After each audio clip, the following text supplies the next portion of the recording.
The desert does not forgive. The desert remembers. In the endless dunes, blood dries faster than tears, and bones crack under the weight of silence. A man rode through that silence, slouched in the saddle as if the sun itself had hammered him into the shape of sorrow.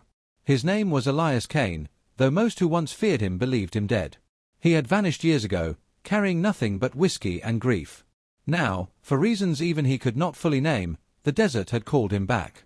A glass bottle slipped from his hand when he stopped outside a broken saloon. It shattered on the hard ground, fragments glinting in the dust. His fingers trembled, not from the ride, but from the memory that burned hotter than the noon sun, the sound of a child screaming, the roar of gunfire, the laughter of men who knew no law but fire. His wife. His daughter. The night the Scorpion Riders had come. He had buried his guns after that, swearing never to wear them again. Yet here they were, heavy at his hips, the leather holsters cracked with disuse. The weight was unbearable, but so was the emptiness. Kane knew a man could hide from himself only so long before the desert dug him back up. Dusthaven was little more than a skeleton of a town. Wind rattled warped shutters. Signs creaked like gallows. A stray dog gnawed on something unmentionable near the trough. Folks peered through half-shut doors when Kane passed, their eyes whispering what their mouths dared not. Danger rode with him. A voice croaked from the porch of the sheriff's office. Old Jenkins, his hat more holes than fabric, lifted a flask in shaky salute. Only two kinds of men ride into Dusthaven these days, ghosts and fools. You don't look pale enough. His toothless grin faltered. Maybe I'm wrong. Kane answered with silence, tethering his horse outside the saloon. Inside, the air was thick with dust and fear. Three men huddled at a corner table, whispering. A barmaid polished a glass with trembling hands. When Kane stepped through the door, their voices died. He drank water, nothing more. The whiskey burned too much like memory.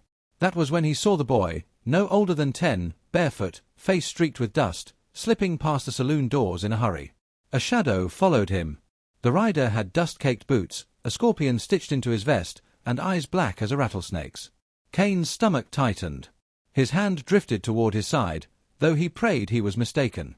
The boy stumbled. The rider's hand shot out, cruel fingers wrapping around the child's arm. "You seen him?" the rider hissed. "Tall. Scar across the cheek. Carries a name like a curse." The boy shook his head, eyes wide. The rider raised a fist. Kane stood. The scrape of his chair cut through the silence. In that instant, the room froze, flies buzzing near spilt beer, sweat dripping from brows, the sun carving lines of fire through cracked windows. "Let him go," Kane said, voice low but edged with steel. The rider turned, lips curling. "And who in hell are you supposed to be?" Kane didn't answer. His hand did. The revolver rose, the hammer clicked, and the shot cracked through the saloon. The rider stumbled back, clutching his chest, eyes already dimming. Dust lifted from the floor as his body hit the boards. For a heartbeat, no one breathed. Then the dying man gasped, blood bubbling on his lips. His last word slithered through the room like venom. "Creed, he's already here." The boy tore free and ran, his footsteps echoing into the street. Kane stood over the body, staring at the scorpion emblem on the vest. His pulse thundered with the weight of recognition. Silas Creed, the viper who had slaughtered his family, the monster he had sworn never to face again, he had returned, and his riders were already sinking their fangs into the desert. Jenkins limped in, face pale. "Kane," he rasped, "if that's Creed's man, then Dusthaven's days are numbered. You know what he does to towns that stand in his way." The saloon crowd muttered, voices rising like frightened cattle. A woman clutched her child, tears streaking through the dust on her face. A man cursed under his breath. Fear was a contagion, and it was spreading fast. Kane looked at them, at the trembling hands and hollow eyes. He saw in them the reflection of his own failure, the night he hadn't been fast enough, strong enough, merciless enough. He swallowed hard, his throat raw. The sheriff tried to steady his flask but couldn't. "You've got the skill, Kane. You've got the name. These people, hell, they'll follow you if you lead." "I swore off killing," Kane muttered, though the words felt brittle in his mouth. His gaze drifted to the boy outside, watching him with the same wide eyes his daughter once had. A face half forgotten but never forgiven. The desert wind howled, rattling the saloon door like bones in a box. Kane's hand lingered on the butt of his revolver. He had buried his guns once, and the desert had dug them back up. He knew there would be no peace if Creed lived. Outside, thunder rumbled, not from the sky, but from the ground, the distant tremor of hooves pounding sand. The sound swelled, a storm riding closer. Townsfolk froze as it reached their ears. Kane's jaw tightened. His fingers curled around the revolver. His voice was quiet, meant for no one but himself. "I swore I'd never fight again. But the desert doesn't care about promises." The saloon lantern flickered. Somewhere beyond Dusthaven, the riders were coming, and with them, the storm. Kane holstered his gun, lifted his hat, and stepped into the dying light, carrying the weight of both his past and the battle waiting at dawn. The night carried no stars. Clouds hung thick over Dusthaven, as though the heavens themselves wanted nothing to do with what was coming. Elias Kane walked its empty streets, boots stirring sand that whispered against the wood of shuttered homes. Behind those doors, families clutched each other in silence, waiting for the dawn that might never come. The town smelled of oil, dust, and fear. Kane stopped outside the blacksmith's forge, where sparks leapt into the gloom.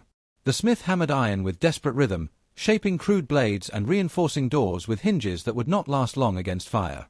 His arms trembled, sweat rolling down his face. "These won't stop Creed's devils," he muttered, "but they'll make one or two bleed before we fall." The preacher approached, robes torn, carrying a crate of rifles pulled from hiding.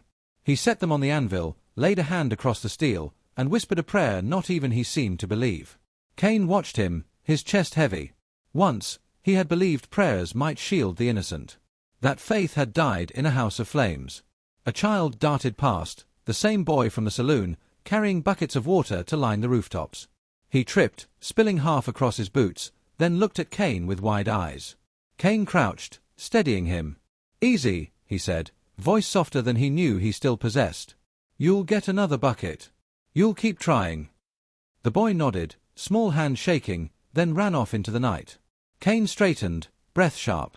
The desert always took children first. That was its cruelty. That was Creed's cruelty.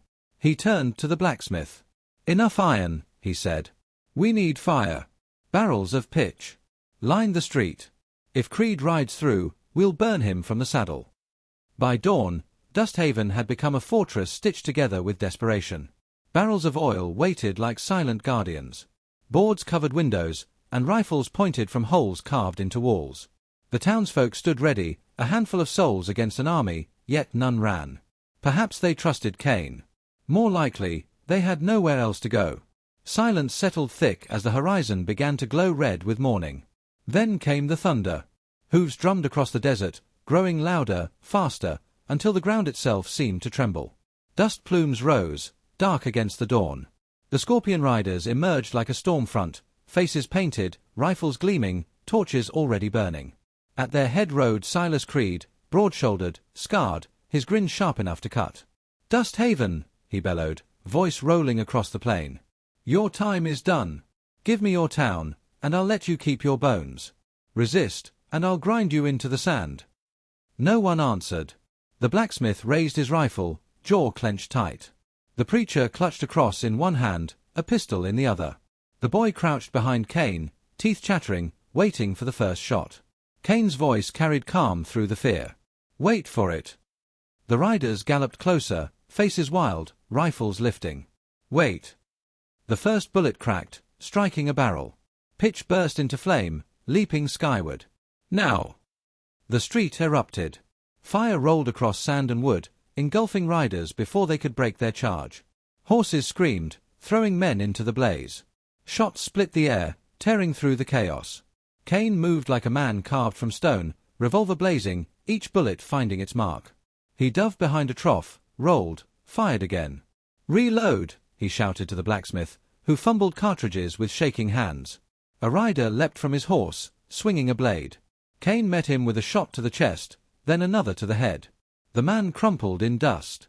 The preacher fell, struck in the shoulder, blood spreading across his robe. Still he lifted his pistol, firing wild until it clicked empty. "God have mercy," he roared, and collapsed. Kane dragged him behind cover, heart hammering. Mercy was scarce here. Creed's laughter cut through smoke and screams. He rode at the head of his men, torch in hand, cutting down townsfolk as though they were stalks of wheat. His eyes found Kane. "There you are," he thundered. "The ghost himself. Thought you could hide in whiskey and shame. I'll bury you proper this time, and on your grave I'll carve your family's names. Rage ripped through Kane like lightning. He rose from cover, firing 3 shots in quick succession. 2 riders fell, the third wheeled his horse and fled. Kane shouted to the boy, "Get inside! Stay low!" But the child refused, clutching a fallen rifle, eyes fierce. For a moment, Kane saw his daughter's stubborn glare staring back at him. The fight raged on, buildings aflame, screams mixing with gunfire. Dusthaven was becoming ashes, but its people refused to bow. Kane fought through the blaze, hunting Creed with every step. They met at the edge of town, where the sand stretched wide and bare. Creed dismounted, tossing his torch aside. His grin never faltered. "So, the killer returns. Do you know how many widows cried because of your bounty days, Kane? Do you know how many graves you dug long before I came?" "I know their faces," Kane said, revolver steady in his hand. "And I carry them still. But your face, I'll bury myself." The duel came slow, as if time itself held its breath. Wind swept sand across their boots. Creed's hand twitched. Kane's eye narrowed. The desert roared silent. Then steel flashed. 1 shot cracked the dawn. Then another. Creed staggered, clutching his side, fury blazing in his eyes. "The desert always wins," he spat, blood dark against his teeth. Kane stepped forward and fired again. Creed crumpled into the sand, his laughter dying into silence. The riders, leaderless, scattered into the desert, smoke trailing behind them. Dusthaven burned, but it still stood. Kane holstered his revolver, shoulders heavy with exhaustion and memory. The boy approached, soot on his face, clutching the rifle with white knuckles. He looked at Kane as though waiting for a promise. Kane knelt, pressing a hand to the boy's shoulder. "It's over," he said, though he knew it was only half true. "For now, it's over." Behind them, the town mourned its dead, tending to its wounded, gathering around ashes that had once been homes. Kane watched, hollow yet strangely lighter, as though something had shifted in him.